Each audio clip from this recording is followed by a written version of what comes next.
어느 날 문득 자식의 눈빛이 달라진 걸 느낀 적이 있으신가요? 예전에는 집에 들어서기만 해도 반갑게 인사하던 아이가 어느 순간부터 방문을 닫고 나오지 않습니다. 전화를 걸어도 통화는 1분을 넘기지 않고 주말에 집에 오라고 해도 핑계가 생기기 시작합니다. 바쁘다더라. 요즘 일이 많대. 이렇게 스스로를 위로하지만 마음 한구석에는 불안이 자리 잡습니다. 혹시 내가 뭘 잘못한 걸까? 아니면 나이가 들어서 자식이 부담스러워하는 걸까? 그런데 말입니다. 나이가 들어서도 아닙니다. 어쩌면 그 순간 자식의 마음속에서 무언가가 조용히, 아주 조용히 부서졌을지도 모릅니다. 오늘은 많은 분들이 미처 알아차리지 못했던, 누구도 원하지 않았지만 누구에게나 찾아올 수 있는 일, 자식이 부모에게 정이 떨어지는 4가지 순간에 대해 이야기해 보려 합니다. 이 이야기가 누군가에게는 뼈아프게 느껴질 수도 있지만 동시에 회복의 시작점이 될 수도 있을 거라 믿습니다. 제가 아는 한 50대 여성의 이야기를 먼저 들려드리겠습니다.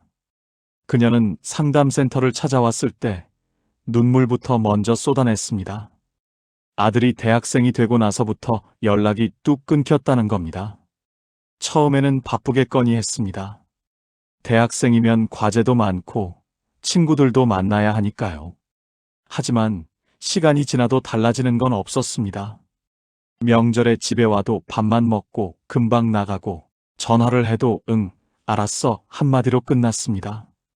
제가 뭘 잘못한 건지 정말 모르겠어요. 저는 그냥 아들이 잘 됐으면 하는 마음뿐이었는데 그 어머니는 정말 억울해했습니다. 자식을 위해 살아온 세월이 얼마인데 왜 이런 대접을 받아야 하는지 이해할 수 없다고 했습니다. 그런데 상담을 진행하던 중 아들도 한 번 만나보게 되었습니다. 그 아들은 처음엔 말이 없었습니다. 하지만 조금씩 마음을 열고 나서 이렇게 말했습니다. 엄마는 항상 제 말은 안 듣고 본인 얘기만 했어요.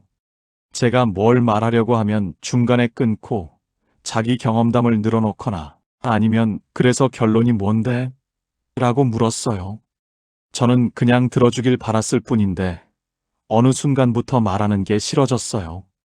그 순간 어머니는 할 말을 잃었습니다. 본인은 대화를 한 거라고 생각했는데 아들에겐 그게 대화가 아니었던 겁니다. 이 이야기를 들으면서 저는 생각했습니다. 사랑한다는 이유로, 자식을 위한다는 이유로 우리는 얼마나 많은 순간 자식의 마음을 놓치고 있을까요? 이 영상을 끝까지 보세요. 당신의 진심이 오해받지 않게 지금 반드시 알아야 할 이야기입니다. 첫 번째, 자식의 말을 끝까지 듣지 않을 때입니다. 우리는 자식과 대화를 한다고 생각합니다. 하지만 가만히 돌아보면 우리가 한 건 대화가 아니라 일방적인 전달이었을지도 모릅니다. 아이가 학교에서 무슨 일이 있었다고 말하려고 하면 그래서? 결론이 뭔데? 그런 건 신경 쓰지 말고 공부나 해. 엄마는 그때 말이야. 우리는 무의식 중에 아이의 말을 끊어버립니다.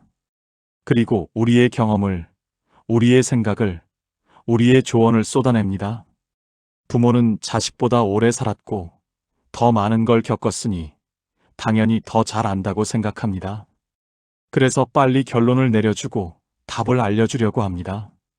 하지만 자식이 원한 건 답이 아니었습니다. 그냥 들어주는 것, 그것만으로도 충분했습니다. 한 심리학 연구에서 이런 결과가 나왔습니다. 아이들이 부모와의 관계에서 가장 중요하게 생각하는 건 경청이라고 합니다. 조언도 해결책도 아니고 그냥 들어주는 것만으로도 아이는 이해받았다고 느낀다는 겁니다. 그런데 많은 부모들이 이걸 놓칩니다. 들어주는 것보다 가르치는 게 부모의 역할이라고 생각하기 때문입니다. 말을 끊기는 경험이 반복되면 자식은 더 이상 말을 꺼내지 않습니다. 어차피 들어주지 않을 거라는 걸 알기 때문입니다. 들어주지 않는 사람에게는 말할 이유가 없습니다. 그렇게 대화는 사라지고 마음의 거리는 점점 멀어집니다. 그렇다면 어떻게 들어줘야 할까요? 먼저 자식이 말을 할 때 하던 일을 멈추세요. 스마트폰을 내려놓고 TV를 끄고 자식의 얼굴을 보세요. 그리고 중간에 끊지 마세요. 조언하고 싶어도 답을 알려주고 싶어도 일단 참으세요.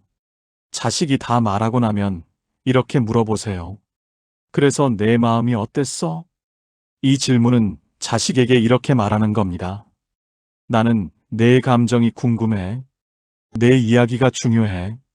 그리고 자식이 감정을 표현하면 그걸 인정해 주세요. 그랬구나. 많이 속상했겠다. 그런 일이 있었어? 힘들었겠네. 해결책을 주지 않아도 괜찮습니다. 공감만으로도 자식은 위로받습니다.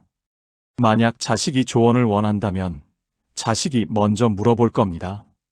엄마는 어떻게 생각해? 그때 가서 천천히 강요하지 않는 방식으로 의견을 나누면 됩니다. 듣는다는 건 단순히 귀로 소리를 받아들이는 게 아닙니다. 마음으로 이해하고 존재를 인정해 주는 겁니다. 오늘부터 자식의 이야기를 끝까지 들어주세요. 그것만으로도 관계는 달라지기 시작합니다. 두 번째, 자식을 다른 사람과 비교할 때입니다. 옆집에는 대기업에 취업해 좋은 데 갔던데 너는 왜 이 모양이니? 내 사촌 오빠는 벌써 결혼도 하고 애도 낳았는데 내 동생은 매일 전화하는데 너는 전화 한 통 안 하니? 혹시 이런 말 해보신 적 있으신가요?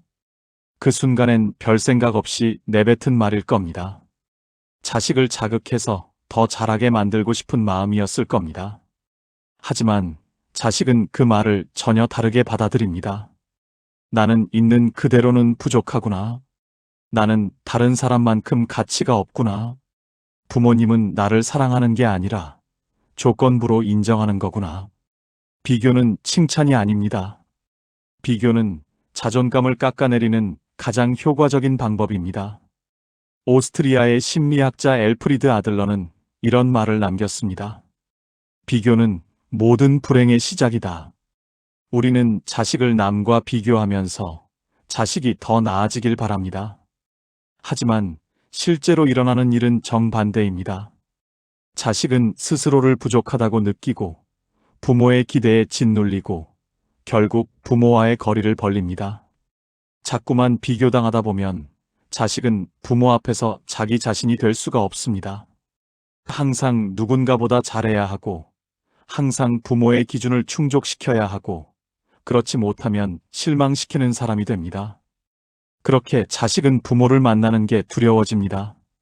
또 비교당할까봐, 또 부족하다는 말을 들을까봐 만남을 피하게 됩니다.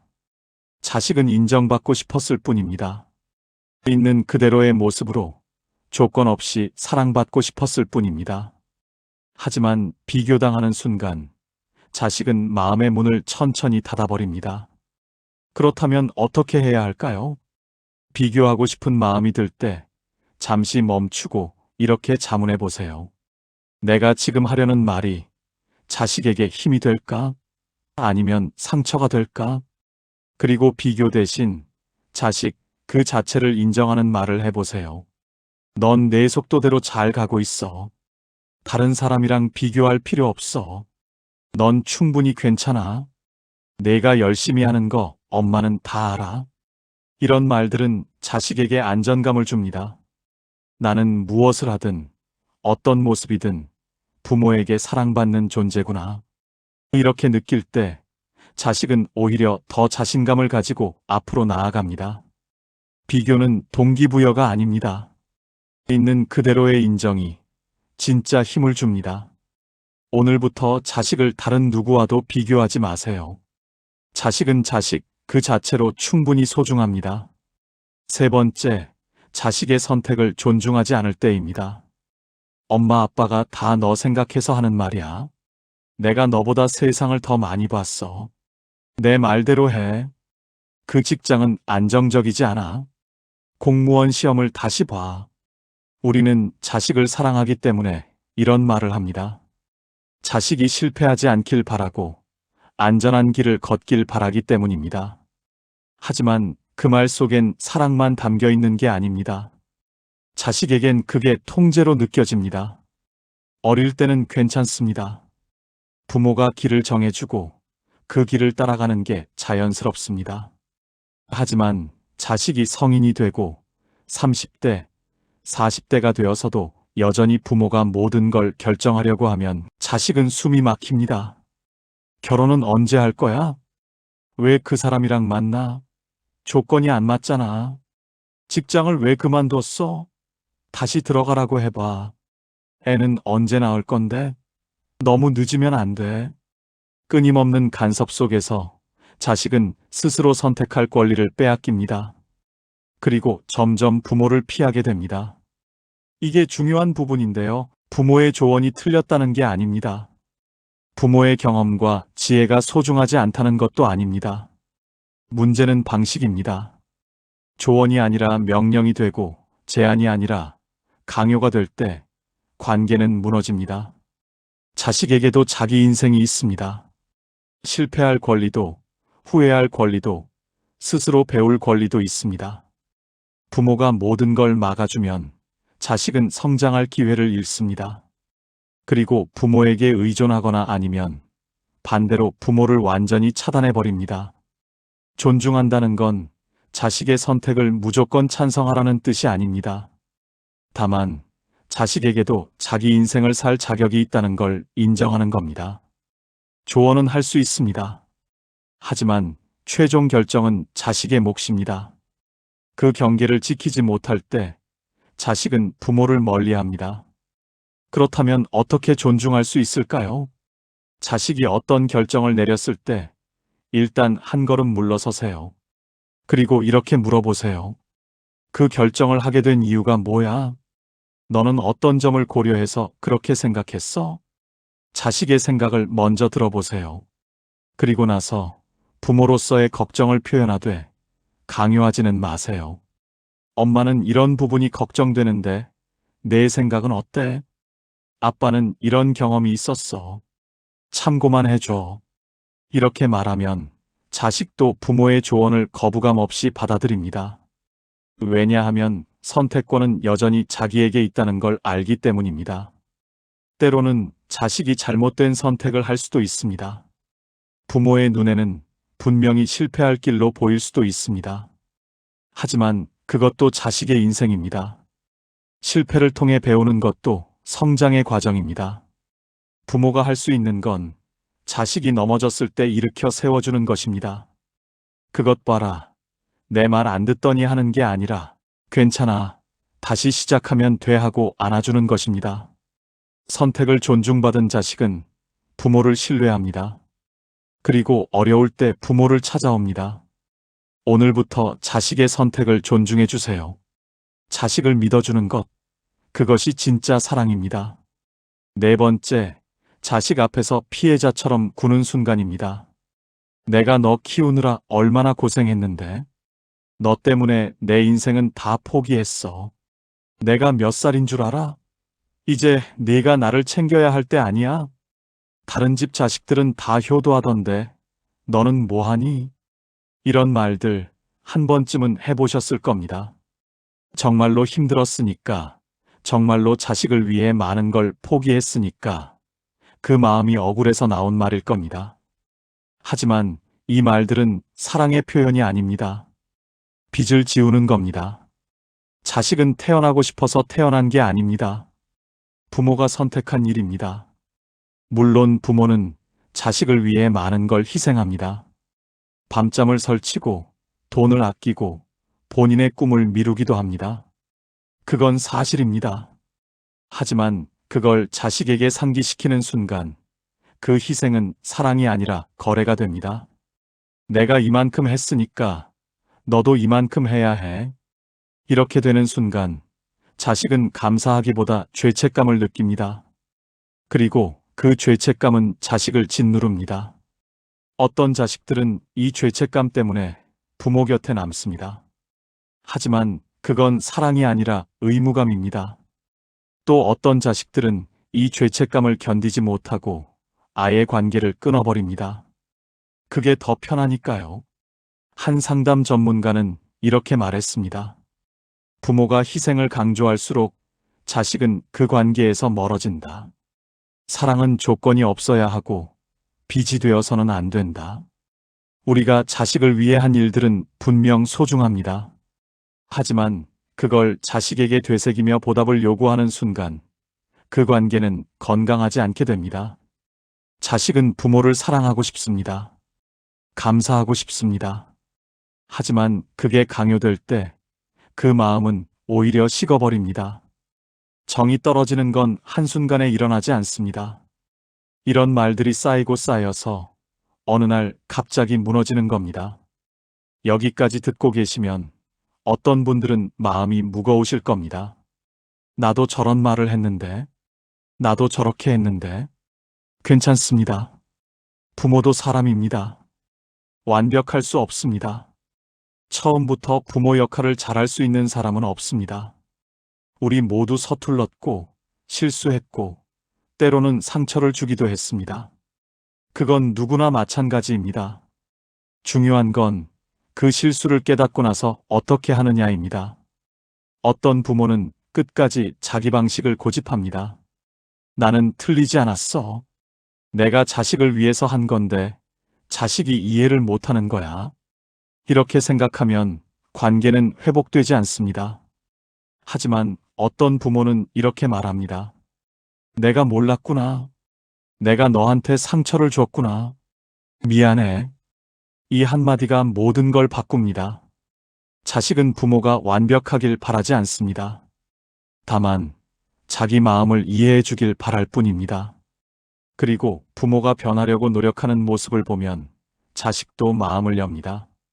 그렇다면 이제 어떻게 해야 할까요? 오늘부터라도 괜찮습니다. 작은 것부터 시작하면 됩니다. 첫 번째, 자식의 말을 끊지 마세요. 조언은 잠시 미루고 마음으로 들어주세요. 그저 고개를 끄덕이며 끝까지 들어주는 것. 그게 자식에게는 가장 큰 위로입니다. 그리고 마지막에 조용히 물어보세요. 그땐 내 마음이 어땠니? 그 순간 자식은 처음으로 내 이야기를 들어주는 부모를 느낍니다. 두 번째, 비교하지 말고 있는 그대로 봐주세요. 자식은 누군가를 따라가야 할 존재가 아니라 자기 길을 걷는 한 사람입니다. 비교는 상처를 남기지만 인정은 용기를 줍니다. 자식은 누구보다 자기 자신으로 존중받고 싶어 합니다. 세 번째, 선택을 존중해 주세요. 자식이 어떤 결정을 내렸을 때 무조건 반대하지 마세요. 물론 염려되는 마음은 이해합니다. 하지만 이렇게 말해보세요. 엄마는 이런 부분이 걱정되는데 내 생각은 어때? 이렇게 물으면 자식도 부모의 걱정을 듣습니다. 하지만 최종 결정은 자식이 내리게 두세요. 네 번째, 사랑한다면 비처럼 느끼게 하지 마세요. 내가 너 키우느라 고생했다는 말 대신 너를 키우면서 행복했어라고 말해보세요. 자식에게 빚을 지우지 말고 감사를 느끼게 해주세요. 내가 있어서 엄마는 힘이 났어. 내가 태어나줘서 고마워. 이런 말들이 자식의 마음을 녹입니다. 관계는 한순간에 무너지지 않습니다. 작은 상처들이 쌓여서 어느 날 갑자기 무너지는 것처럼 보일 뿐입니다. 하지만 다행인 건 작은 변화들이 쌓이면 관계는 다시 회복될 수도 있다는 것입니다. 처음엔 어색할 겁니다. 지금까지 해오던 방식을 바꾸는 건 쉽지 않으니까요. 자식도 처음엔 경계할 수도 있습니다. 엄마가 왜 갑자기 이래? 하면서 의아해할 수도 있습니다. 하지만 괜찮습니다. 꾸준히 하다 보면 자식도 느낍니다. 엄마가 변하려고 노력하고 있구나. 아빠가 나를 이해하려고 하는구나. 그 순간 자식의 마음도 조금씩 열립니다. 물론 모든 관계가 다 회복되는 건 아닙니다. 이미 너무 멀어져서 돌아올 수 없는 관계도 있을 겁니다. 하지만 시도조차 하지 않으면 변화는 절대 일어나지 않습니다. 마음이 떠난 자식을 붙잡을 순 없습니다. 하지만 부모가 먼저 변하면 자식도 다시 돌아올 수 있습니다. 시간이 걸릴 수도 있습니다. 몇 달이 걸릴 수도, 몇 년이 걸릴 수도 있습니다. 하지만 포기하지 마세요. 당신이 변하려고 노력하는 그 마음, 자식은 분명 느낄 겁니다. 아직 늦지 않았습니다.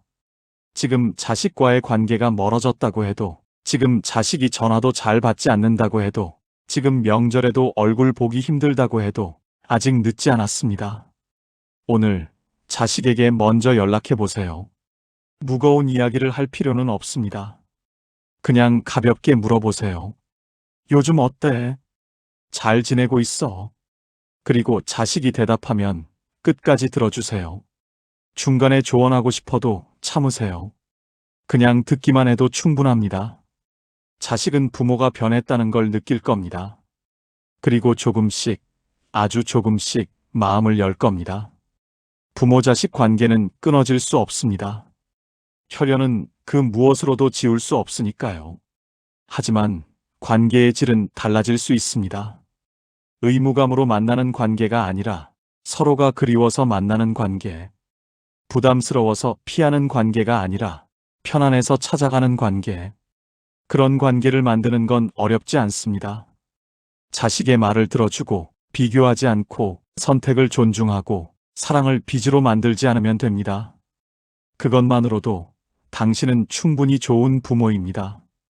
오늘 이 이야기를 들으시면서 혹시 마음이 불편하셨나요? 혹시 과거의 어떤 순간들이 떠오르셨나요? 그렇다면 그건 좋은 신호입니다. 깨달았다는 것은 변화의 시작이니까요. 이제 남은 건 행동입니다. 자식에게 먼저 손 내미는 건 부끄러운 일이 아닙니다. 오히려 용기 있는 일입니다. 부모라고 해서 항상 옳을 순 없습니다. 부모라고 해서 사과하지 못할 이유도 없습니다. 미안해. 엄마가 몰랐어. 아빠가 잘못했구나. 이제라도 고칠게. 이 한마디가 얼어붙은 관계를 녹일 수 있습니다. 당신의 사랑이 부담이 아닌 위로가 되기를 바랍니다. 당신의 관심이 간섭이 아닌 응원이 되기를 바랍니다. 당신의 말이 상처가 아닌 치유가 되기를 바랍니다. 그리고 무엇보다 당신과 자식 사이에 다시 따뜻한 정이 흐르기를 진심으로 바랍니다. 사람의 마음은 멀어질 때보다 돌아오지 않을 때 더 아픕니다. 부모와 자식의 정은 그렇게 한번 금이 가면 다시는 예전으로 돌아가기 어렵죠. 오늘의 영상이 관계를 다시 잇는 조용한 시작이 되길 바랍니다. 가까운 관계일수록 더 쉽게 멀어질 수 있다는 걸 잊지 마세요. 오늘의 영상이 그 거리를 다시 잇는 계기가 되길 바랍니다. 구독과 좋아요는 큰 힘이 됩니다. 다음 영상에서 또 뵙겠습니다. 댓글로도 여러분의 이야기 남겨주세요. 별책룸이었습니다.